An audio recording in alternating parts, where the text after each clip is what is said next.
Jadi temen aku biasa curhat gitu ya. Jadi dia tuh bosen banget, anaknya 3 terus semuanya kan daring ya pembelajarannya gitu kan. Habis anak yang satu, anak yang ini gitu kan. Terus kadang suaminya juga kerja pergi pagi pulang sore atau kadang malam gitu kan.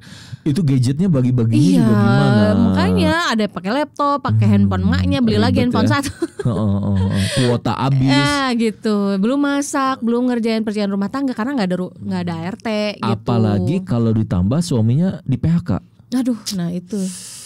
Udah bosen inginnya me time, jalan-jalan, tapi sampai ada yang 6 bulan, 7 bulan gitu ya. Makanya kasihan ya. Kita bahas yuk. Ayo. Oke, bismillahirrahmanirrahim. Assalamualaikum warahmatullahi wabarakatuh. Masih bersama saya Setia Furqan Khalid Saya Mandain Agustina di Marriage Undercover. Belak-belakan persoalan Pak Sutri dari kasur sampai dapur. Ya, kita mau bahas ini menarik ya. Ini PSBB makin diperpanjang sampai PSBB ya. Bali Jawa. Innalillahi. Ini udah kalau dari Maret hitungannya, April, Mei, Juni, Juli, Agustus, September, Oktober, November, Desember, Januari, udah 10 bulan, Mak. Waduh, gimana nih? Ya, dan katanya sampai 5 ya. bulan ke depan masih nggak boleh ada pembelajaran. Berarti setahun lebih lah ya. Setahun lebih, hampir 1,5 tahun. Dan belum ada kepastian juga sampai kapan, ya nggak. Bisa jadi tahun ini masih online terus ya. Kita sih nggak berharap seperti itu. Ya. Gimana sih? Emang banyak yang kayak gitu ya? Iya, kayak gitu. Pastilah ya, apalagi. Pasti.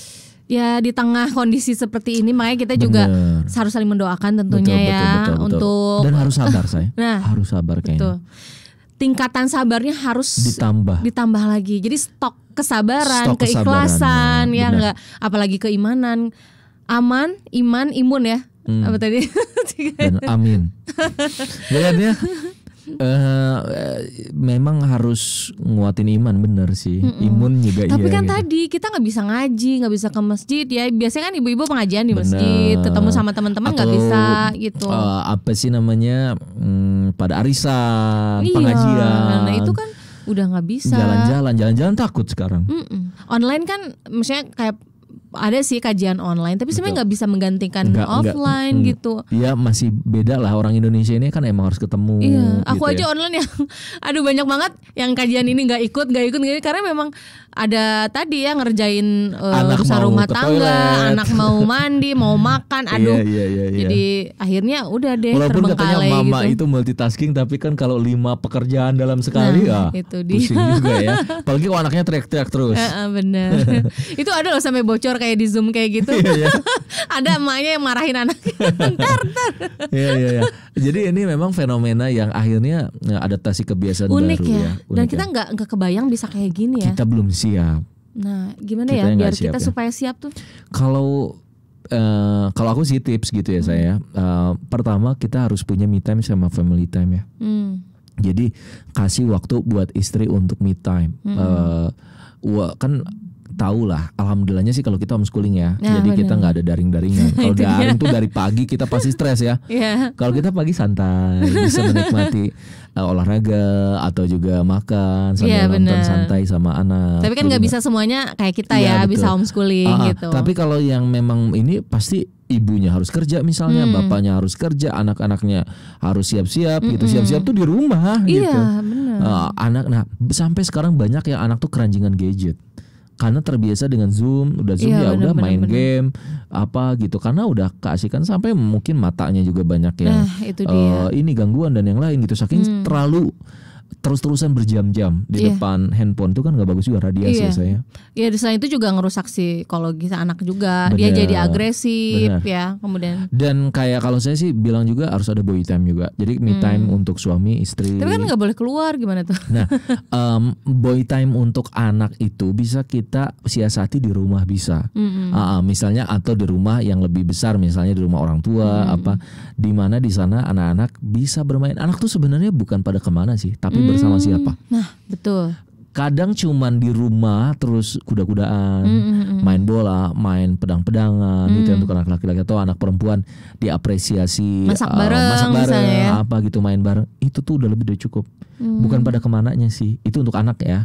Anak. Kalau untuk istri ya seringkali penting lah, misalnya ingin video call atau ingin ketemu, ingin curhat sama orang tuanya, itu sih harus dikasih kalau menurut saya ya. Kalau kamu sedang kayak gini gimana sih berbulan-bulan ini misalnya? Kita sih jalan terus ya. Ya tetap sih ya tadi ada porsinya yang memang ketika kita ada jadwal waktunya untuk me time atau family time itu ya kita jaga tetap protokol kesehatannya. Betul, itu sih itu jadi penting, jangan terlalu khawatir juga misalnya takut keluar akhirnya nggak kemana-mana. Ada loh saya yang gitu sampai ya. 6 bulan tuh dia nggak mau saking ketakutan. Ya, tapi kan takut jadinya menurunkan daya tahan tubuh justru gitu. Justru jadi imunitasnya jadi turun. Karena di rumah stres, di luar ketakutan, akhirnya malah imunitas turun. Jadi seimbang sih, iya. seimbang aja. Kalau memang kita butuh keluar, nggak apa-apa keluar, tapi yang penting dijaga protokol kesehatannya. Misalnya cari masker, tempatnya memang ya hotelnya yang benar-benar menerapkan protokol kesehatan juga, misalnya yang terus tidak terlalu padat. lingkungannya, ya betul, jangan terlalu padat, jangan ke kerumunan. Nah, misalnya kalau ke alam kayak gitu aman kok sih sebenarnya, kayak camping gitu tuh aman sih sebenarnya.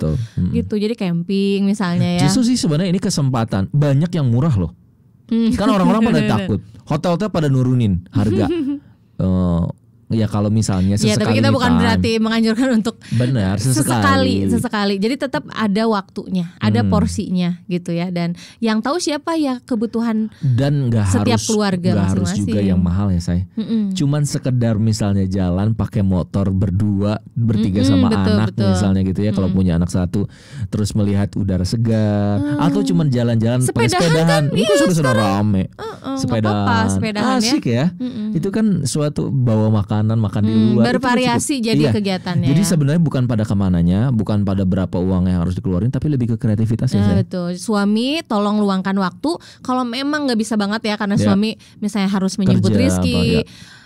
Ya berarti emaknya nih please gitu, jangan dulu mikirin cucian atau jemuran. Karena nggak ada akhirnya. Nggak ada akhirnya. Udah pagi-pagi langsung ajak anak-anak sepedahan keluar rumah gitu ya. Kayak gitu sih ya. Dan aku salut banget gitu karena gini juga. Ada satu lagi tips dari saya. Libatkan anak dalam urusan rumah tangga juga. Betul. Karena kalau enggak nanti emaknya dan bapaknya yang repot. Harus nyuci, harus ngepel, harus banyak hal gitu. Akhirnya anak nggak mandiri, harus fokus untuk belajar belajar, tapi dia nggak peka. Itu yang membuat orang tua rungsing gitu, jadi pusing gitu. Ya mudah-mudahan ini bermanfaat buat teman-teman semua. Kalau Anda kira-kira selama PSBB ini gimana gitu ya? Apakah Anda stres juga? Lalu solusi dari Anda sendiri kira-kira seperti apa? Terima kasih banyak. Saya Stephen Holid. Saya Mandain Agustina. Masih di Marriage Undercover. Belak-belakan persoalan suami istri. Dari kasur hingga dapur. Kita ketemu di episode selanjutnya. Assalamualaikum warahmatullahi wabarakatuh.